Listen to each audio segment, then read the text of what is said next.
नमस्कार, स्वागत है आपका हिमाचल न्यूज 24/7 में और मैं हूं आपके साथ आंचल मोंगिया। हिमाचल प्रदेश में पंचायती राज और शहरी निकाय के चुनावों की प्रक्रिया पूरे जोरों पर है। चंबा जिला प्रशासन ने भी इन चुनावों के लिए अपनी तैयारी पूरी कर ली है। शहरी निकाय चुनावों के लिए नॉमिनेशन प्रक्रिया पूरी हो चुकी है और 10 जनवरी को डलहौजी, भटियात और चंबा मुख्यालय में मतदान होगा। उसी दिन शाम को मतगणना का कार्य भी किया जाएगा। 6 जनवरी को पंचायत के चुनावों में नॉमिनेशन प्रक्रिया भी पूरी होगी। इस पंचायती चुनाव में कितने प्रत्याशी अपना भाग्य आजमा रहे हैं, उसका भी पता 6 तारीख को ही चल पाएगा। पंचायत चुनाव 3 चरणों में होंगे। 17, 19 और 21 जनवरी को मतदान होगा। चंबा जिला की बात करें तो यहाँ पर 309 पंचायतों में 1771 वार्ड है, जिनमें से 17 जनवरी को 114 पंचायतों के 670 वार्डों में चुनाव होगा। 19 जनवरी को 112 पंचायतों के 638 वार्ड में चुनाव होगा। जिले में करीब 971 पोलिंग स्टेशन है, जिनमें 779 ऑर्डिनरी, 147 सेंसिटिव और 45 हाइपर सेंसिटिव पोलिंग स्टेशन है। अगर मतदाताओं की बात करें तो जिला चंबा में 3,87,551 मतदाता अपने मत का प्रयोग करेंगे, जिनमें से 1,91,188 पुरुष और 1,96,345 महिला मतदाता अपने मत का प्रयोग करेंगे। इन्हीं तैयारियों की जानकारी आज चंबा उपायुक्त डीसी राणा ने पत्रकार वार्ता के दौरान साझा की। जैसे हमारे शहरी जो निकाय हैं उनकी नॉमिनेशन प्रोसेस जो है वो कल कंप्लीट हो गई है। जो कंटेस्टिंग कैंडिडेट्स हैं उनकी लिस्ट फाइनल हो गई है और बैलेट पेपर पब्लिशिंग का काम अब आज से शुरू हो रहा है और उसके बाद मशीनें तैयार की जाएंगी। जो पॉलिटिकल पार्टीज़ और जो कंटेस्टिंग कैंडिडेट्स हैं उनको नोटिस देने के बाद तैयार करेंगे और उसके बाद 10 तारीख को मतदान होगा चंबा में, डलहौजी में और भटियात में, और उसी दिन जो है उसकी काउंटिंग होगी और काउंटिंग के बाद जो है वो नतीजे हमारे सामने आएंगे। ये जो इलेक्शन है ये 3 फेज़ में होता है। सो हमारा जो फर्स्ट फेज़ जो होगा वो 17 जनवरी को होगा और दूसरा जो है 19 जनवरी को होगा और जो अंतिम फेज़ है वो 21 जनवरी को होगा।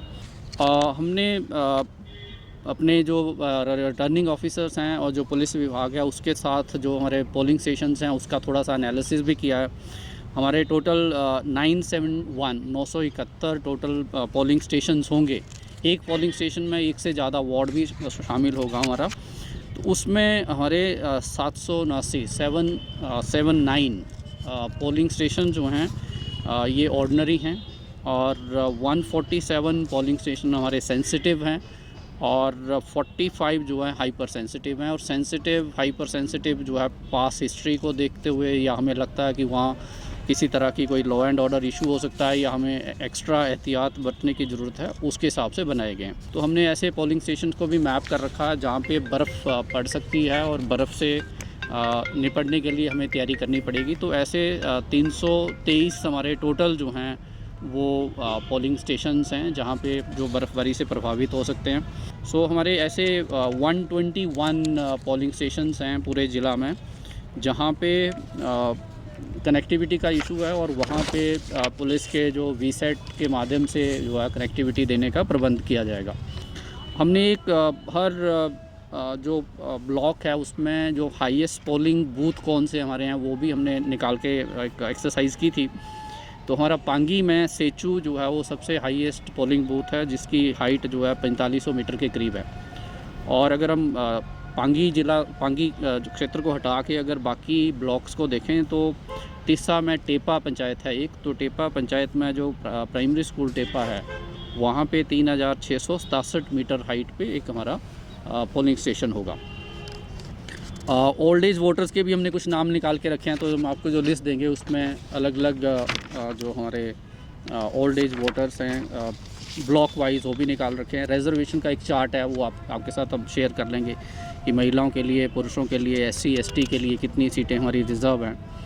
एक जो इम्पोर्टेंट मुझे लगता है इशू जो जनता को जानना चाहिए वो ये है कि अगर हम अपनी पंचायतों को जो है अनअपोज जैसे अगर करते हैं, किन्नौर में आप देखते हैं तो किन्नौर में बहुत सारी पंचायतें अनअपोज आती हैं, तो उस स्थिति में उस पंचायत को इंसेंटिव के तौर पे सरकार जो है वो 10 लाख रुपए देती है। यदि पंचायत समिति अनअपोज आती है पूरी तो उसमें 5 लाख मिलते हैं, और यदि जिला परिषद आती है तो उसमें 15 लाख आते हैं, जो सरकार की तरफ से इंसेंटिव दिया जाता है। एक्सपेंडिचर की लिमिट रहेगी जो सरकार ने नोटिफाई की है वो जिला परिषद के लिए, जो मेंबर है अर्बन लोकल बॉडी के लिए, म्यूनसिपल काउंसिल के लिए और नगर पंचायत के लिए। 3 जो हमारे कॉन्स्टिट्यूंसीज़ हैं या सीट्स हैं उसके लिए एक्सपेंडिचर लिमिट हैं। जिला परिषद के लिए 1 लाख रुपए अधिकतम सीमा हो सकती है खर्चे की, जो कंटेस्टिंग कैंडिडेट द्वारा। जो म्यूनसिपल काउंसिल है उसमें 75,000 और नगर पंचायत का जो सदस्य है उसके लिए 50,000। और ये एक्सपेंडिचर जो कंटेस्टिंग कैंडिडेट है उसको डे टू डे के हिसाब से रखना होता है, और रिटर्निंग ऑफिसर या जो हमारे इलेक्शन ऑब्जर्वर हैं वो इस खर्चे की डिटेल कभी भी मांग सकते हैं, उसको देख सकते हैं।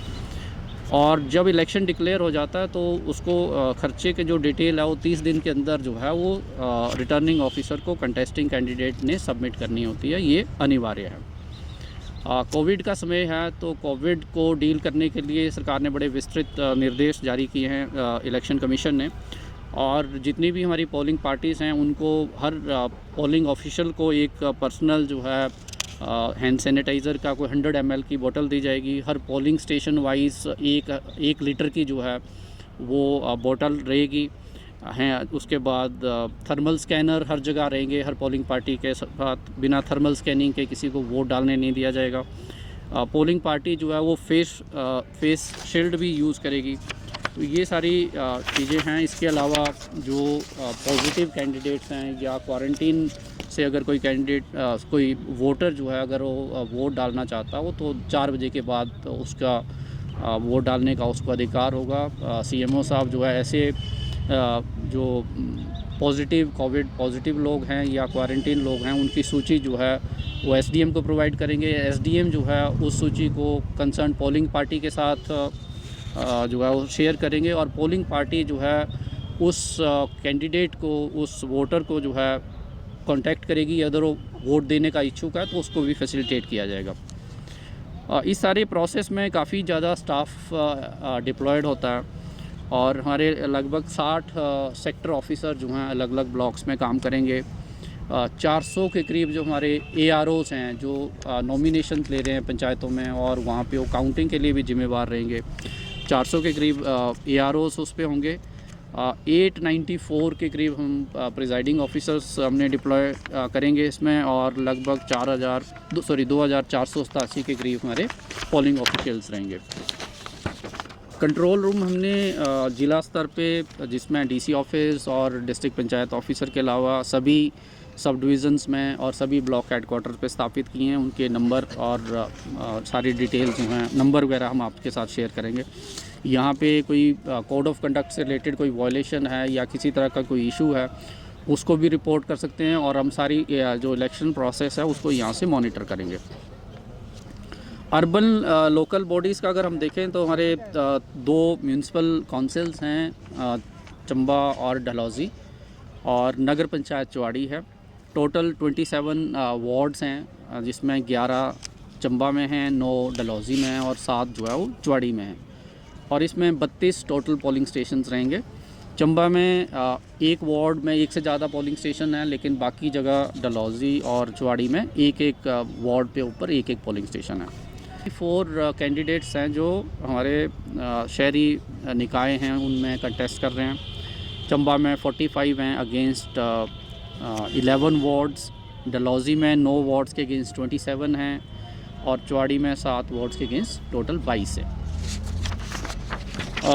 जहाँ तक इलेक्शन कैंपेन की बात है, इसमें 5 से ज़्यादा व्यक्ति जो हैं वो कैंपेन एट ए टाइम नहीं कर सकते। डोर टू डोर जो कैंपेन होगा, और हमने एक एडवाइज़री 2 दिन पहले इशू की थी कि जो कंटेस्टिंग कैंडिडेट्स हैं या उनकी पार्टीज़ हैं उनको हमने एडवाइज़री इशू की थी कि आप अपना कोविड टेस्ट करवा लें ताकि कोरोना को स्प्रेड होने से हम रोक सकें। और जो भी ये publicity material polling parties use करेंगी उसमें वो प्लास्टिक का नहीं हो सकता, other than plastic material use होगा। और जब इलेक्शन डिक्लेयर हो जाएगा उसके 7 दिन के अंदर उनको मटेरियल जो है अगर उन्होंने डिस्प्ले किया है कहीं पे तो उसको हटाना पड़ेगा। लाउड स्पीकर आप सुबह 9 बजे से और शाम को 7 बजे तक जो है विद परमिशन यूज़ कर सकते हैं, बिना परमिशन के लाउड स्पीकर यूज़ नहीं कर सकते, और वो भी हॉस्पिटल्स के नज़दीक या स्कूलों के नज़दीक आप नहीं कर सकते। जो भी मटेरियल पब्लिश होगा उसमें आपको प्रिंटर का नाम जो है वो नीचे देना पड़ेगा। बिना प्रिंटर के नाम से अगर कोई कैंडिडेट जो है वो पब्लिश करता है तो कोड ऑफ कंडक्ट का वायलेशन माना जाएगा। और पार्टीज़ अगर कोई रैली वगैरह निकालती हैं, कोई मीटिंग करती हैं, कोई प्रोसेशन करती हैं तो उनको प्रायर जो परमिशन जो है डिस्ट्रिक्ट एडमिनिस्ट्रेशन की और पुलिस की लेनी पड़ेगी, ताकि सोशल डिस्टेंसिंग और बाकी नॉर्म्स को हम जो है इंश्योर कर सकें कि वो फॉलो हों। तो जो हमारे क्रिटिकल पोलिंग स्टेशंस हैं उनकी जो हमारे पुलिस हेडक्वार्टर की गाइडलाइंस हैं उनके अकॉर्डिंगली हमें वहाँ पर मिनिमम ASI रैंक का अधिकारी लगाना पड़ता है, और जो सेंसिटिव पोलिंग स्टेशंस हैं वहाँ हमें एक हेड कांस्टेबल मिनिमम लगाना पड़ता है। तो उसके अकॉर्डिंगली हम अपनी डिप्लॉयमेंट प्लान तैयार कर रहे हैं और within 1 or 2 days we will finalise it. इसके अलावा जो हमारे लोकल लॉ एंड ऑर्डर को देखने के लिए हमारी QRTs, मोबाइल पार्टीज़ और मोबाइल टीम्स, ये सारी की सारी पुलिस स्टेशंस में तैनात रहेंगी, और किसी भी जो लॉ एंड ऑर्डर की सिचुएशन से निपटने के लिए सफिशेंट हम जो स्ट्रेंथ है उसको पुलिस स्टेशन में रिटेन करेंगे। इसके अलावा बाकी डिस्ट्रिक्ट एडमिनिस्ट्रेशन के साथ मिलकर हम जो मूवमेंट प्लान है, स्पेशली हमारे लिए जो पांगी के लिए फोर्स की मूवमेंट करना, वो हमारे लिए एक चैलेंज रहेगा। तो वो हम DC सर के सहयोग से हम अपनी फोर्स को मूव कर पाएंगे। इसके अलावा हमारे लिए एक और जो चैलेंज रहता है वो है जो कम्युनिकेशन है। हमारे चंबा ज़िले के जो दूर दराज के पोलिंग स्टेशंस हैं वहाँ पे मोबाइल नेटवर्क नहीं होता है, तो वहाँ से कोई भी इंफॉर्मेशन अगर हमें लेनी है इलेक्शन से रिलेटेड, या कोई भी इंफॉर्मेशन वहाँ से हमें कनेक्टिविटी करनी है, तो वहाँ हमारे जो वॉकी टॉकी सेट है या हमारे जो वायरलेस सेट है वो वही काम करते हैं। तो उसमें हमारा पीछे लोकसभा का भी एक्सपीरियंस है, उसमें भी हमने काफ़ी पोलिंग स्टेशंस को आइडेंटिफाई किया था जहाँ पे मोबाइल नेटवर्क नहीं है। तो उनके लिए हम एक अलग से प्लान तैयार हमने किया हुआ है, और वहाँ पर हम जो हमारे VHF स्टेशंस हैं उनको अलग से इस्टेब्लिश करके और वहाँ ऑपरेटर्स लगाएंगे, ताकि उन पोलिंग स्टेशंस की कनेक्टिविटी हमारे पुलिस कंट्रोल रूम के साथ और कंसर्न पुलिस स्टेशंस के साथ 24 मतलब ड्यूरिंग इलेक्शन टाइम बनी रहे। इसके अलावा जहाँ पर पोलिंग के जो काउंटिंग है वहाँ पे हम सेपरेटली भी, और जो पोलिंग पार्टीज़ के साथ जो स्टाफ गया है वो भी जब तक पोलिंग का रिज़ल्ट नहीं आता, जब तक काउंटिंग पूरी नहीं होती, वो उनके साथ ही उस जगह पे ड्यूटी देंगे। बस हमारा इतना प्लान है, एंड आई होप कि हमारा जो इलेक्शन है वो बिल्कुल पीसफुल होगा और बहुत सक्सेसफुल रहेगा। थैंक्स। सर, ऐसे कितने मतलब पोलिंग स्टेशन है जो कनेक्टिविटीज़ है अभी तक, मतलब इसमें लगभग 122 के आसपास हैं जो हमने अभी आइडेंटिफाई किए हैं। बाकी इस पे फिजिकली भी हम चेक करेंगे उन पोलिंग स्टेशंस पे। एक्चुअली पर्सनली हम अपने लोगों को भेज के एक बार फिर चेक करेंगे कि जो हमने कंसर्न पुलिस स्टेशंस में डायरेक्शंस दी हैं कि वो उन पोलिंग स्टेशंस में पर्सनली जाके चेक करें कि ऐसा कोई स्टेशन और तो नहीं छूट रहा है जहाँ पे मोबाइल नेटवर्क अवेलेबल नहीं है।